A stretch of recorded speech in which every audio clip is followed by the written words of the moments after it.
Il se fait tard. Je vais vous laisser quelques images. Imaginez 50 musulmans assis sur les marches devant le tabernacle. Et puis une vieille dame juive avec la perruque un peu de travers qui chuchote aux élèves qui sont médusés et qui disent « Vous allez voir le trésor d'Ali Baba ». Elle ouvre les portes du tabernacle et elle montre les rouleaux de la Torah.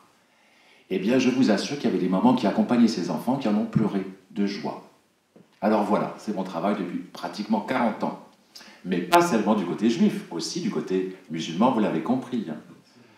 Voilà, alors j'ai monté une association, je dis ça parce que les dénonciations que vous faites tous, je veux dire, que j'ai entendues jusqu'à présent, je ne sais pas, on les a, enfin on les connaît, enfin j'espère, on s'encourage les uns les autres, mais enfin on est entre frères et sœurs.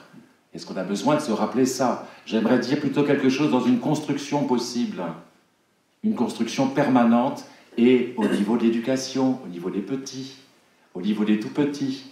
Donc j'ai monté une association qui s'appelle le Centre européen des musiques du monde, et on a bossé en maternelle, dans les mailles de Haute-Pierre par exemple.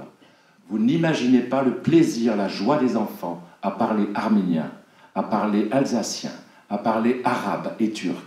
Vous n'imaginez pas la vitesse avec laquelle tous ces enfants, ça laisse des traces profondes. Donc un travail sur la langue, un travail sur les langues, un travail sur l'origine des langues, sur l'histoire, sur les racines de chacun des élèves. Voilà, voilà ce qui me motive depuis longtemps. Et puis, bon, j'ai la joie, il y a des équipes d'instit et de profs, puisque j'interviens en tant que pasteur dans les écoles primaires, mais aussi les collèges et les lycées, vous savez que c'est un peu particulier en Alsace, et bien j'en profite. Voilà, donc petit à petit, ça fait tache d'huile, et voilà, j'espère que on n'aura pas besoin de leur dire et de leur demander pour qui voter.